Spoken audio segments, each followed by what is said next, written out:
বিএনপির খুবই জনপ্রিয় একজন নেতা ছিলেন ইলিয়াস আলী। তার ছেলে আবরার এখনও তার বাবাকে খুঁজছে। প্রিয় দর্শক, ঘটনা কি বিস্তারিত জানতে সম্পূর্ণ ভিডিওটি দেখুন। সিলেটের বিভাগীয় বিএনপির সাবেক সাংগঠনিক সম্পাদক নিখোঁজ ইলিয়াস আলীকে দীর্ঘ 12 বছর ধরে বিভিন্ন স্থানে খুঁজে বেড়াচ্ছেন বলে জানিয়েছেন তার পুত্র ব্যারিস্টার আবরার ইলিয়াস।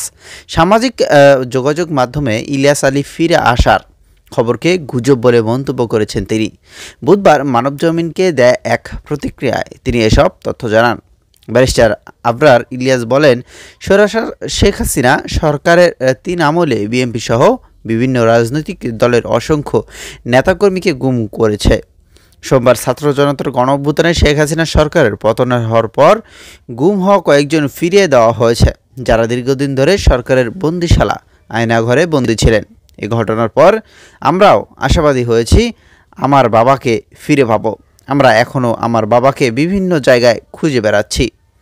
আয়নাঘরের সবার চোখ এক একজন বেরিয়ে যখন আসছিলেন গুম হওয়া নেতারা, তখন সামাজিক যোগাযোগ মাধ্যমে আর্তনাদ করছিলেন স্ত্রী তাহসিনা, রুজদের লুকসারা পরিবারের সদস্যরা।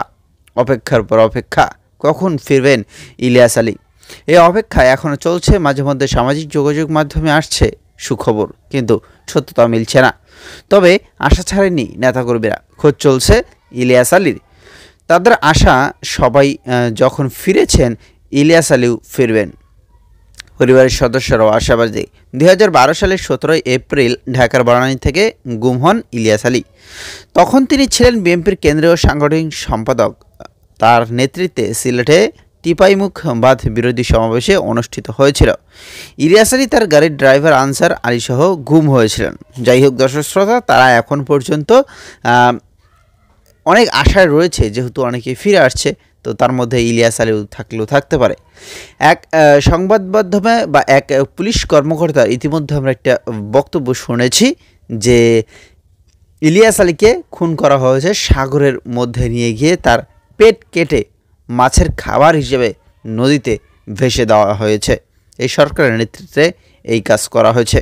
দর্শক শ্রোতা, হ্যাঁ, এটাই সত্যি কথা। সেই ভিডিওটা আমি আপনাদের সাথে শেয়ার করব শীঘ্রই।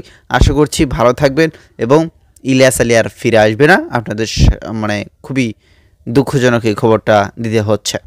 তো অবশ্যই সেই পুলিশ কর্মকর্তার ভিডিওটা আপনারা সামাজিক যোগাযোগ মাধ্যমে খুঁজে দেখলেই পেয়ে যাবেন। ধন্যবাদ।